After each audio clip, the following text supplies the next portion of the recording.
On this edition of Locked On Reds, Elly De La Cruz is proving to be a generational talent that will lead the Reds to a championship one day, very soon. Also, why Michael Ciani and Matt McClain could be the next wave of talent that keeps building the next Big Red machine. You are Locked On Reds, your daily Cincinnati Reds podcast. Part of the Locked On Podcast Network, your team every day. You are Locked On Reds with myself, Jeff Carr, and my co-host, Stephen Offenbaker, who still remains on the indeterminate IL. Hopefully getting him back here really soon. Send some good thoughts his way. Steve and I have both been addicts of the Cincinnati Reds for our entire lives, and we've podcasted going on to our fourth season about this Reds team. We've turned an addiction for the Reds into information for you. Locked On Reds is part of the Locked On Podcast Network, your team every day. Thanks for making us your first listen. We're free and available on all platforms. On today's podcast, Dayton Dragons play-by-play man Tom Nichols joins the show to educate us on the generational talent that is Elly De La Cruz, the next top 10 prospect for the Reds, Andrew Abbott, and why winning is an important part of player development in the minor leagues. Also, will Matt McClain be ready for the big leagues this year? It seems like he might be, but we'll jump into our conversation starting with the big man himself, Elly De La Cruz. All right, we have another edition of the Tom Nichols Report as we look around the Reds farm system and check on some top names, some guys that we can look forward to in Reds uniforms. But first off, Tom, how you doing, sir? Great, Jeffrey. Thank you for having me again today. This has been fun. Absolutely. And it's good timing because probably everybody's favorite Reds prospect that's down in the minors at the moment, Elly De La Cruz, just absolutely blasted one that Day Air Ballpark couldn't hold. I know that we were kind of talking about this off air a little bit, but it's quite the inning for home runs in that inning.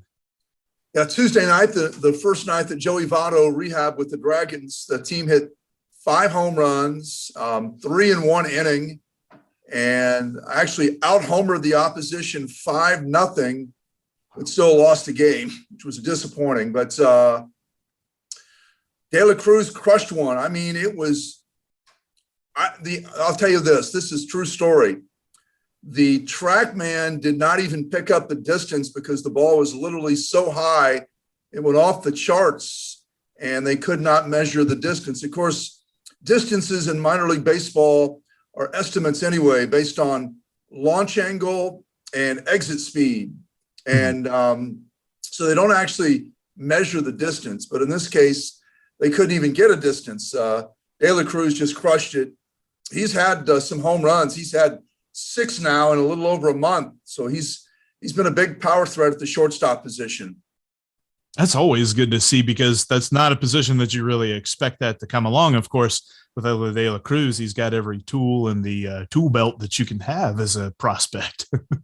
Yeah, I think since we talked last, we actually did officially change his height on the roster, and we went to minor league baseball and had them change it on his minor league baseball page from 6'2" to 6'5".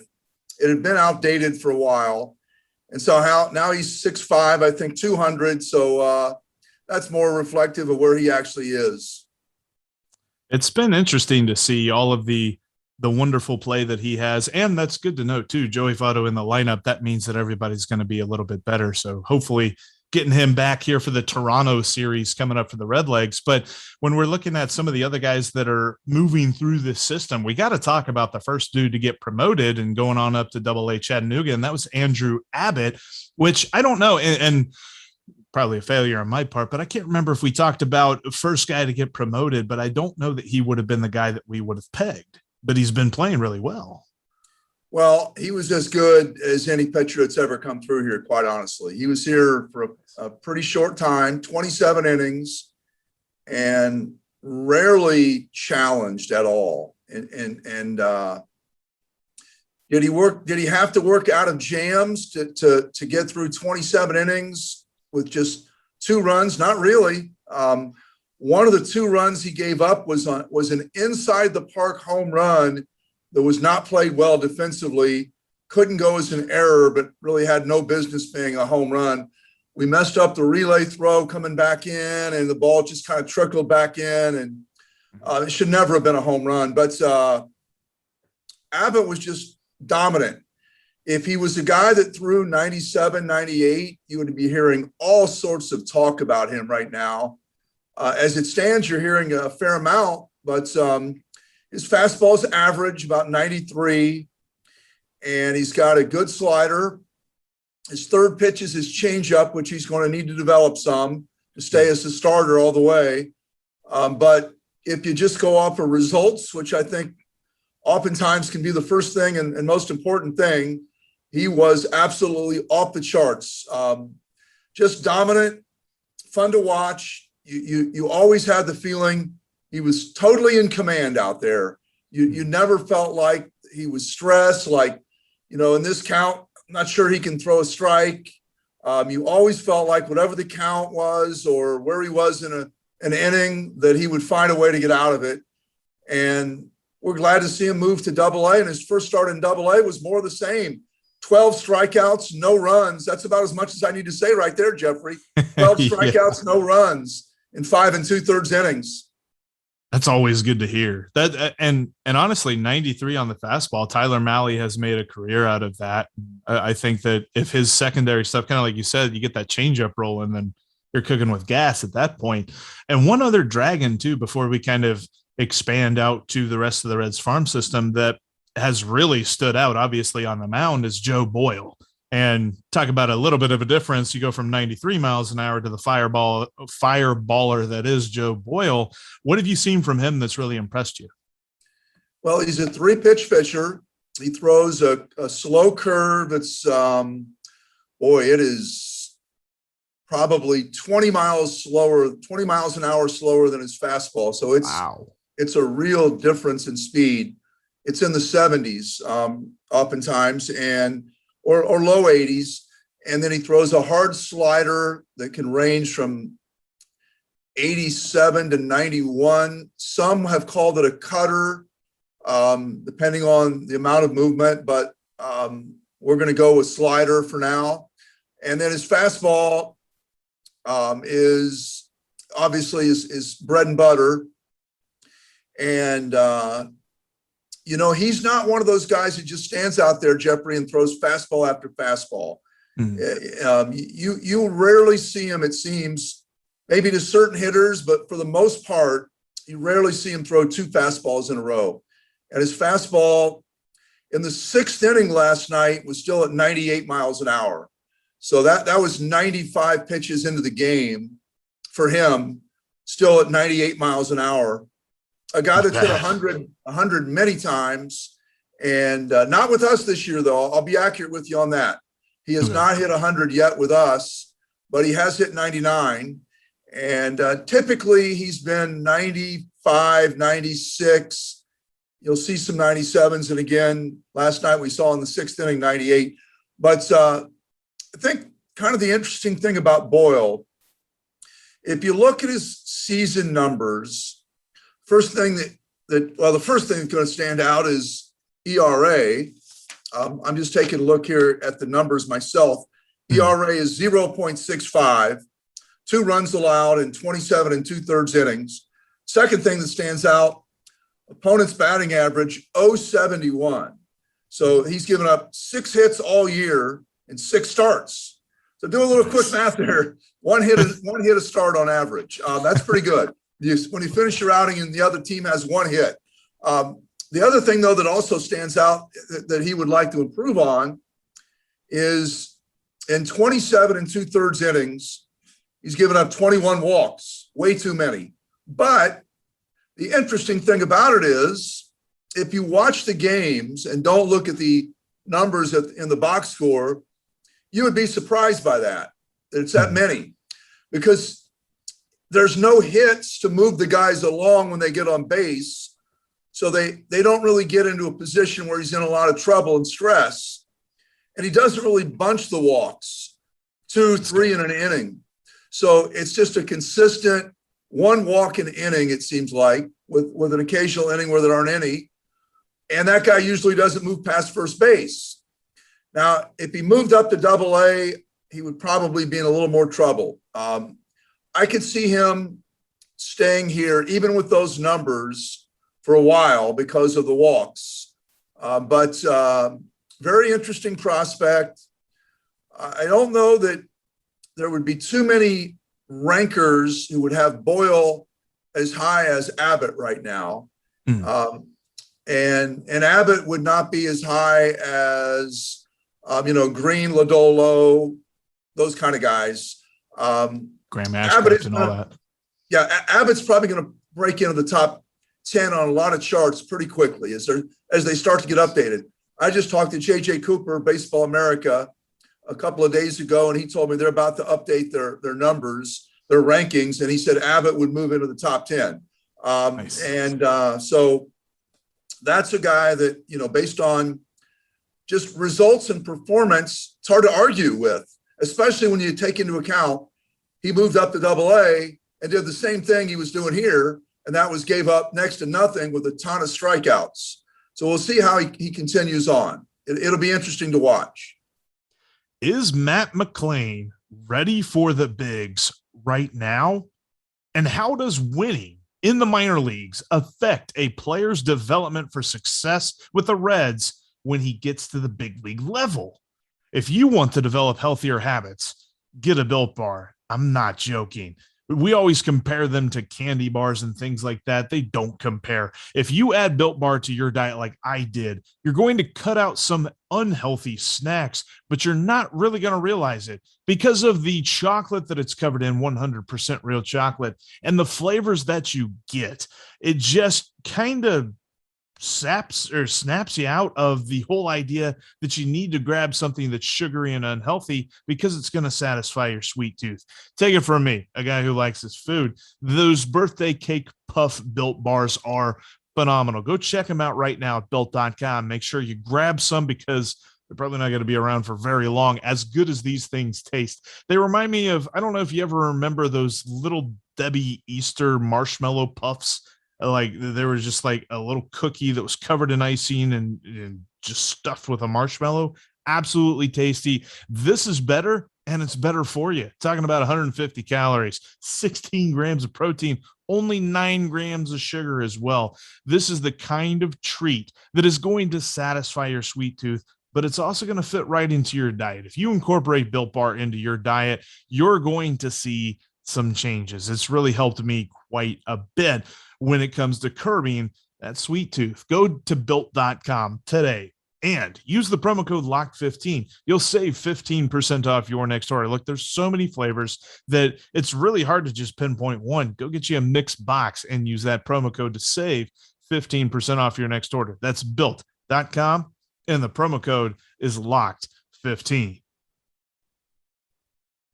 Thank you for making Locked On Reds your first listen of the day. For your next listen, check out the Locked On Now podcast. Recaps of MLB games with analysis from all of our local experts in under 30 minutes. There's no better way to go through an entire season of Major League Baseball than with the Locked On Now podcast, which is just like Locked On Reds, free and available on all platforms. Make sure you're following the podcast on your favorite platform and including YouTube. If this is your first time watching us, thank you very much. Make sure you're subscribed and you have your notifications turned on. That way you don't miss anything that we've got coming for you this season. Speaking of which, coming up on Friday's podcast, we'll wrap up this Ohio Cup. Will the Reds earn a split in the Ohio Cup? They're going to have to win today at 1 p.m. to do that. The rain postponed game that this was supposed to be an off day for the Reds, but here we are finishing up the Ohio Cup. Speaking of the Reds, let's get back to our conversation with Tom Nichols as we dive into the idea of the strategy behind actually winning games as a player is developing. Kind of thinking about pitching. I want to get into a couple of prospects, including your take on Matt McClain here in a moment. But first, I kind of wanted to talk about this philosophy because it's something that you and I and Steve have gotten the chance to talk about before. And that is the kind of development philosophy of pitchers like going 100% all of the time. Every single throw is just all in. Have you seen that continue this season, or have you seen a little bit more of a let's measure our effort and let's not try to throw our arm out in 3 innings type deal? Good question. I am not really ready to give you an answer. Too small sample size, right? Yeah. I will say, if I've seen anything a little different this year, it might be a slight change in philosophy in terms of trying to be a little more aggressive to avoid walks deep in counts. In other words, let's say there's 2 school of thoughts here. Okay, I'll give you a lot of what we saw last year and then what I've seen this year. Okay, so you get into it, let's say, and some of this relates to the fact that it's a developmental league. Obviously, all the minor leagues are developmental. You can take that to an extreme if you really want to. The managers and coaches don't take it to an extreme. They could, if you really took it to an extreme, and some fans would say, well, why not? It's developmental. Really, let's just worry about development and nothing else. If you really took it to an extreme, I always say you would see what I would call reverse platoons, meaning every time the opposition throws a left-handed pitcher, our manager would load up our lineup with left-handed hitters because that's the chance to get them some at-bats against the side that they're weakest against. Okay? It almost never works that way in the minor leagues with any organization. Left-handed pitcher, they're trying to win the game. And so they're going to put their best hitters in the lineup. The exception would be every manager, as Todd Benziger once told me, when he starts a season, I might have mentioned this to you at some point, he's going to have 2 lists: the list of the guys on the team and the list of the guys that are the priorities within the system. In other words, you don't pinch hit for them. You don't put them on the bench unless they're really due a day off because they played too many days in a row. In other words, that kind of a guy is not going to be, if it's a left-hand hitting Michael Siani right now and the other team is throwing a lefty, Siani's going to play. But if you've got your 4th and 5th outfielders, they're probably going to play a right-hand hitter against a left-hand pitcher because there's a desire to win the games and keep your team's culture positive. Try to win as many games you can, compete. You develop best when the players are really trying to compete, not when you're buried in last place, 12 games out of first, 15 games under 500. So you don't see managers typically take it to extreme. Now, getting back to what I was saying about difference from last year, let's say you're in a 3-2 count. Let's say you've got the opposing team's number 9 hitter at the plate, all right? Number 9 hitter, and let's say he's hitting about 197. Let's say you're in the 9th inning, you're leading by a run, and you got the number 9 hitter at the plate for the opposition, and there's a 3-2 count, and you've got their leadoff guy on deck who's hitting 320, okay? So me as a fan and as a broadcaster, the first thing I'm going to say is, I don't care what you do here as long as you don't walk this guy, okay? Don't walk this guy. Number 9 hitter, he's hitting 198, make him earn his way on. And that is the way I would see it as a broadcaster and a fan. Now, again, take development to an extreme. There are people who would say, that is where I want to see him throw his breaking ball and learn to throw it for a strike in that situation. We saw a lot of that last year, and we saw a lot of walks, okay? A lot of walks. I've seen this year in those kinds of situations, effort to be more aggressive and pitch like strategy-wise like a major leaguer would pitch, and that is make that 197 hitter earn his way on base, throw him a strike, and make him earn his way on base. He's the tying run in the 9th inning with their best hitters coming up, make him earn his way on. That's the way I look at it. But again, there's a second side to this. that side may have as much validity to my side, which would be, hey, it's developmental, 3-2 count. I want to see him learn to throw a breaking ball for a strike right there. Again, we saw a lot of that last year. Our club broke the club record for most walks per game. Daytona did the same. Our walks are much better this year. You could also make a case maybe, hey, you're going to have fewer walks when you've got better pitchers to begin with because they're not going to be falling behind in the count. And that could be true also. So it's not all philosophical. It's also execution on the mound. So to answer your question, have we seen guys going with the philosophy of last season where velocity and strikeouts is really number one? I'm not ready to really give you an answer. And I wouldn't want to unless I was really confident I was correct, because I don't want someone coming back to me and saying, you're giving the fans something there. It's not true. I want them to feel like I'm at least accurate enough with what I've seen to be able to back up what I say. And I'm not quite ready yet. No, and I totally get it too, because that is a interesting discussion, whether you're talking about social media or even just at the bar when you're watching the game, is, what's the difference in the minor leagues of, playing to develop and playing to win? And there is a school of Reds fans that are just like, no, they're there to develop. I don't care about the win-loss record. Yeah. But I think that I'm somewhere in between, because I think that if you're getting to the major leagues, but you've never experienced that success, you've always been mired in some sort of losing atmosphere. I think that there's a little bit of an intangible there that you're missing. And so that it makes sense to me. Yeah, I agree. In that count, I'm like, no, you throw your fastball at that 197 hitter and he's probably going to pop it up, or he's going to dribble it right to you, and you can just toss it to the first baseman and get out of here. There are a lot of the bigger fans, the harder core fans that you see on like some of the message boards that would say, why would you ever give up an intentional walk in the minor leagues? Yeah.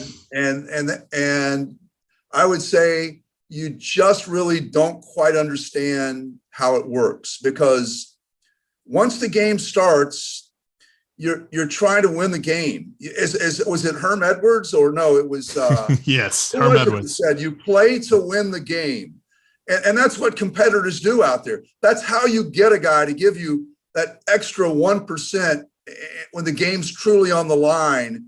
It's not an instructional league game. It's not a practice game. You've got, especially here in Dayton, 8,000 fans in the stands, and they're going to give you the ovation you'll remember for years if you come through with a big play in a key situation. And so guys don't want to let everyone down. And so you play to win the game. And I wish that was my original quote, but it's not, but it still applies. In the minor leagues, there are certain bended philosophical policies. Like I said, there's certain guys that are never going to get pinch hit for no matter what kind of slump they might be in. And there's certain guys that if we get rained out 3 days in a row, that starting pitcher's never going to get skipped over because they want him to get all of his innings in. On our staff right now, we've got a whole team of aces. So that's not a problem for us, but there have been years in the past where you clearly had a Hunter Green who, the investment in him, not just monetarily, but draft pick wise, how often are you going to get the second pick in the draft? So you better make sure that guy makes it big. And you hope you don't get the second pick of the draft hardly ever, right? Right. Hopefully that's a very rare occasion. That was something that I read. I think it was Buster Olney was talking about. They're just like, well, the Reds are probably tanking for the first pick, but there's a lottery pick this year. And it's just like, I don't think no, that's not the plan. That's not the plan. But no, you don't want to aim for the second pick. You really don't. But I agree with you. I think that is important to note too. Like, these aren't just bona fide practices against other teams from, other cities that are coming in for a bona fide practice too. They're trying to win the game. That's what you're doing at every level of competition. Matt McClain is missing one thing from his game that makes him ready for the major leagues right now. And Michael Ciani is turning into the center fielder that the Reds hoped he'd be when they drafted him. When it comes to your next bet, don't hope. No, with Bet Online. Our partners at Bet Online continue to be the number one source for all your betting needs and sports info. Find all the latest odds, news, and sports developments, including this year's NBA playoffs, Stanley Cup playoffs. The Major League Baseball season rolls along. You've got UFC fights and boxing, and even next season's NFL futures. Lots of futures to get into right now over at Bet Online. Bet Online is your continued source for all your sports wagering information, from live betting to the playoffs, esports, and more, including your favorite Vegas casino games. Head to the website today or use your mobile device to learn more about the trends and action. Bet Online is where the game starts. Make sure you're following us on Twitter. You can follow Steve at S. Offenbaker with 2 Fs. You can follow me at Jeff Carr with 3 Fs. And you can follow the show, there's no Fs there, at Locked On Reds. Also, make sure you're subscribed right here on YouTube. All right, let's jump back in. Matt McClain, is he ready for the big leagues right now? And why Michael Ciani is blowing up in Double-A. I wanted to talk about a couple of other guys because there's something, and a lot of Reds fans have noted this, especially with the struggles and with all of the injuries and things like that that have really kind of messed up the Major League roster. Matt McClain has really taken off. I mean, he took off last year whenever they brought him on board, and he just continued that this season.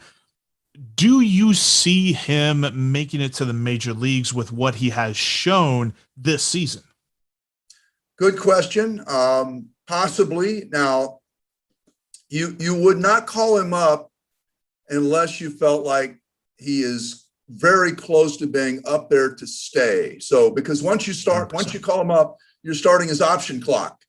So that means you can send him down 3 times. So once you put him on the roster, if you want to send him down, you're using up an option per year. So that would be, I think, a discussion in Cincinnati. And again, I think he's got, if you look numbers only, and really, I haven't seen McClain this year. I saw him last year with Dayton. He's been with Chattanooga this year.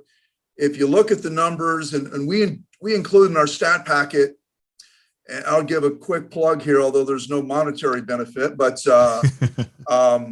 if you go to our digital press box on our website, which is DaytonDragons.com/digital press box, we do include every day in our stat packet the stats for all the Reds affiliates. So if you're curious on what a Dayton player is doing, you can go there, but you can also get Louisville, Chattanooga, Daytona. And I'm flipping through our stat packet right now, looking for the Chattanooga numbers on McLain. So there's several positives. OPS is 951. Obviously, for a guy that had about a month and a half of professional baseball experience before this year, to be in Double-A, have a 951 OPS, that is exceptionally good. Already has hit 9 home runs at the shortstop position. Again, exceptional. He's 8 for 8 as a base stealer. He's got good speed. People underestimate his speed. He's not a blazing fast guy, but he's fast enough he can steal a base or take an extra base when you need him to. He's driven in 24 runs in 34 games. Excellent number right there. So the negative would be 43 strikeouts in 117 at-bats. Okay, that's what I'm looking at. So that's what we got to improve on, because as you move up, they will expose whatever the weakness is that's causing that.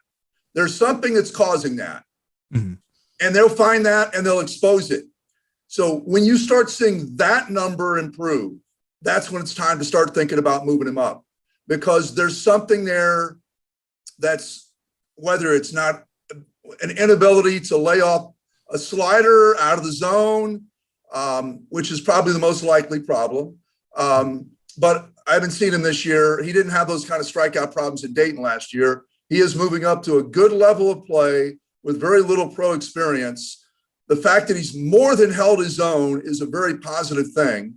But there is a reason that it still needs to be there and that directly would reflect that. And that is, they're finding something that is leading to a very high strikeout number, and that will get worse until he fixes the problem. And that's why he's still there. So that's why I always say, and I said this on your show last time, you can't go strictly on stats.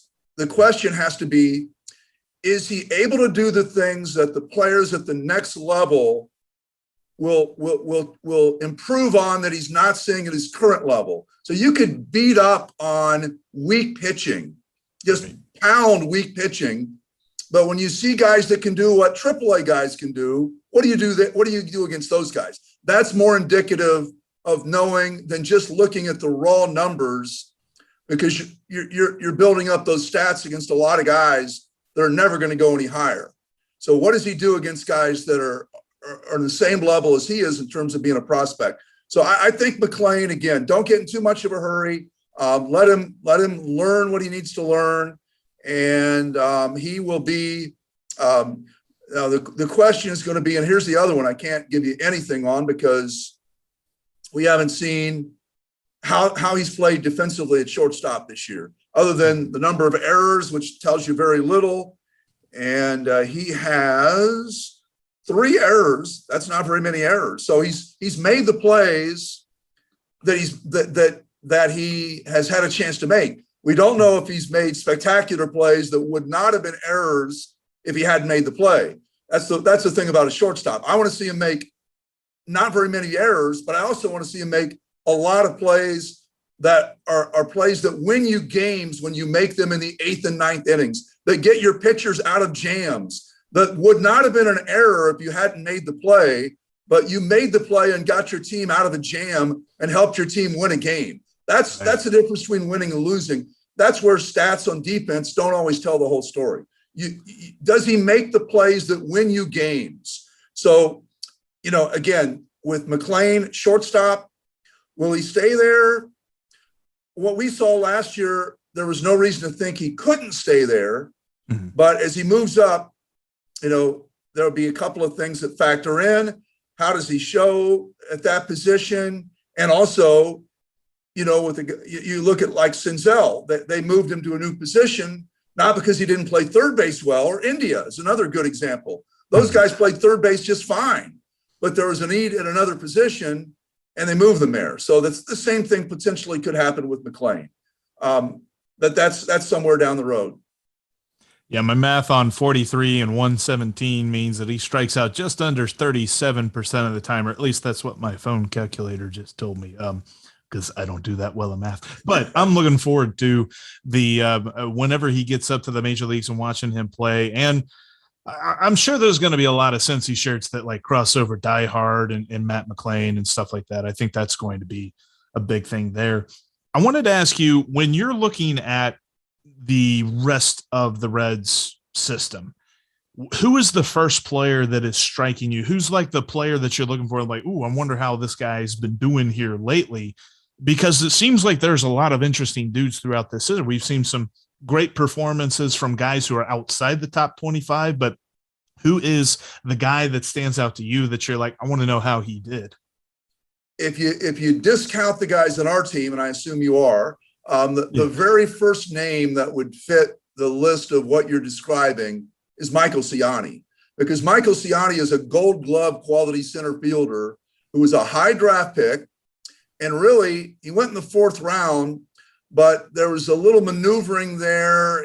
Once he got past the 1st round, it was going to take probably close to 1st round money for him to sign. And the Reds did some things to keep their 2nd and 3rd round signing bonuses lower, and they had more money to spend on Siani. So there was a little maneuvering there. He really, to say he's a 4th round pick is not fair. He's really a supplemental 1st round type guy. Okay, so great defensive center fielder, best in the system, Gold Glove quality player. He hasn't hit much. Okay, now, Jeffrey, suddenly, guess what? Michael Ciani has started hitting. And so that is an eye-opener. I saw the farm director a couple of days ago, and that was the first name I brought up to him. And he said, yeah, he is starting to show the things that we expected and hoped to see. and he's hitting, 280. He's hit 4 home runs.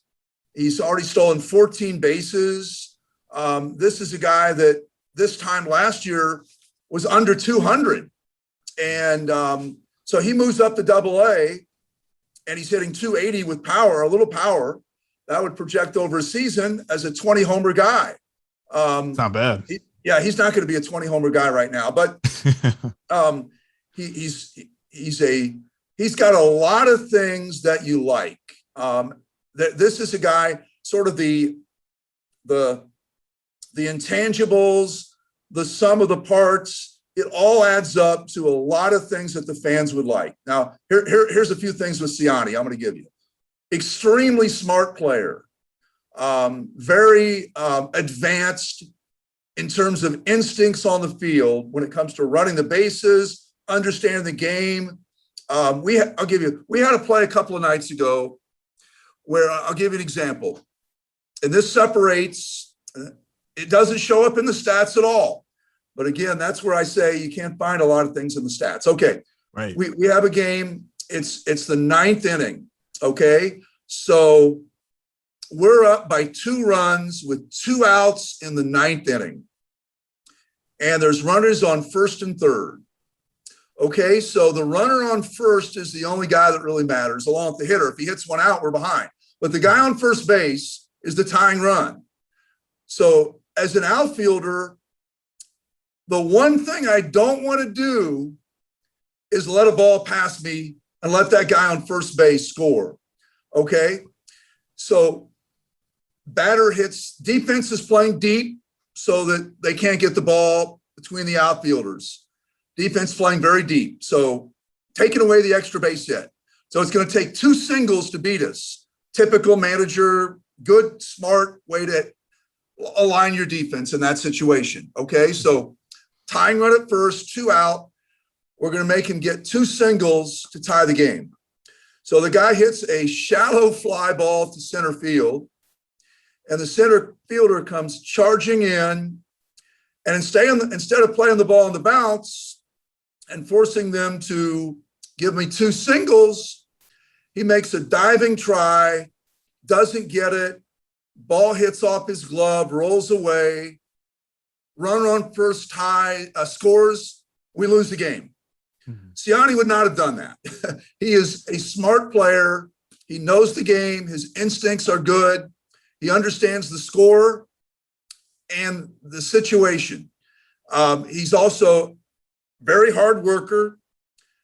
I would describe him as what you'd call a winner. He was a guy that played on a lot of the Team USA national team. So best high school players in the entire country, and he was one of their best players. He wasn't just on the team. He was like the straw that stirs the drink on those teams. So he's playing in like international competition, World Cup, Team USA, and he's their big guy.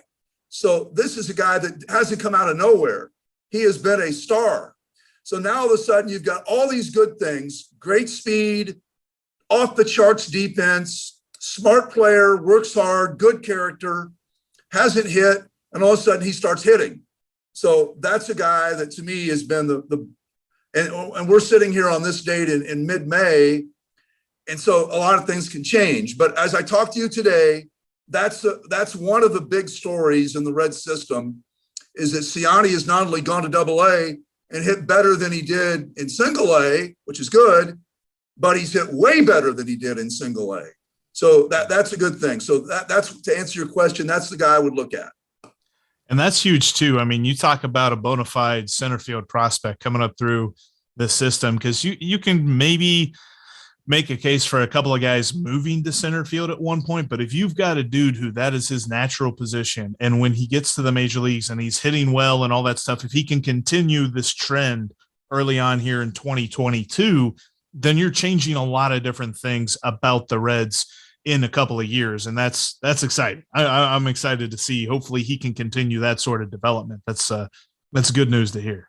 Well, I'll say one thing about, because I hear this comment from time to time, or I read it, and I'll hear someone say, well, could he play X position? Could he play? And I hear that and I go, what do you mean, could he play? I could play. You could stick me out there. I could play. What does that mean? Could he play? Can Dilson Herrera move from second base to left field? Could he play left field? Yeah, you could stick him out there. He's not going to catch very many balls, but he could play. There's a big difference between can he play and can he make the plays that will win you games? The play I just talked about, number one, I said Siani would have played that ball on the bounce and forced them to deliver another hit to tie the game. But the truth probably is he would have caught the ball to begin with. So he's just a little bit better outfielder. But again, the point I'm making is if he couldn't catch the ball, he understood the game situation. That's a smart player. So that's what you look for on a winning. You're trying, obviously, the goal is a championship team. So you don't want a bunch of guys on the field that you just say, well, can he play this position? You want guys that are going to make plays in the 8th and 9th innings of games that win you the game. I mean, when's the last time you saw a baseball game and you saw a guy in the 8th or 9th inning make a big defensive play and that just saved the game? Remember all those catches Jim Edmonds used to make against the Reds? Or was it the Milwaukee center fielder? Was it Gomez, I think? They used to make all those leaping catches and pull home runs back. Yeah, and speaking of Milwaukee, that catch that Urias made, like a couple of I was at the game. Oh, yeah. It was that Tuesday night game. If he doesn't dive and completely lay out and just stretch as far as he possibly can and make that catch, a run scores and the Reds end up that huge rally in the 8th actually and tie the game. But he saves the game for the Brewers. That you're right. That was absolutely game changing.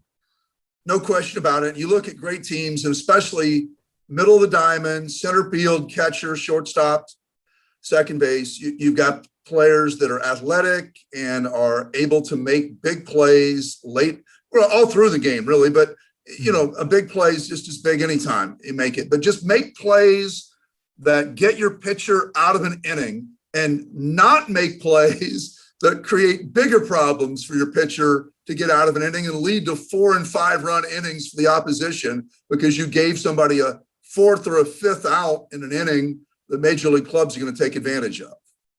That's been the reality of the Reds fielding for a few years now. So hopefully here in the near future, it's going to flip on its head and the Reds will have some good fielding. Tom, I appreciate you coming by and kind of looking at the minor leagues and stuff with us, as we've got some exciting dudes coming up through this farm system that's going to change the course of this franchise that currently right now finally hits the 10-win plateau. So hopefully they'll get 11 here as we're recording here on Wednesday. Hopefully they'll get 11 tonight at Cleveland and split the Ohio Cup. Yeah, I appreciate you having me. I'm real excited, Jeffrey, we've got a couple of guys that are just starting to come along, I think. Reese Hines, the last week, has really started to show some things. So maybe next time we'll have some good things to talk about. His batting average is still low, but the last week or so, we're starting to see the tools and the competition level. So maybe next time with guys like Reese Hines or Alan Serta, those are guys we can talk about next time. Thanks for having me. Oh, yeah, absolutely. I think we'll be leading off with those guys because I love Reese Hines. All about him. All right. Well, thank you to Tom Nichols. That was an awesome chat. Always love having him on. We'll have him on again next month. And kind of like we said, we'll talk about Reese Hines and see where his development is, because I really like Reese Hines. And I'm really looking forward to seeing him blossom into the player that we hope he can be for the Reds at the major league level. Like you said, that power, phenomenal. Let's see what we get coming up next time around. We'll have Tom on here in a couple of weeks, but that's going to wrap us up for this edition of Locked On Reds. Coming up on the next podcast, we wrap up the Ohio Cup and look to the return of Joseph Daniel Votto. That's right, is coming. Thanks for making Locked On Reds your first listen. Now make Locked On MLB your second listen. Sully brings you his unique perspective on the major leagues, both present and past. That's Locked On MLB, just like Locked On Reds, free and available on all platforms. The Reds are finishing up the Ohio Cup, and while it looks like their best days are still a year or two ahead of them, we'll keep you covered every single day, right here on Locked On Reds, where we're Locked On Reds every single day.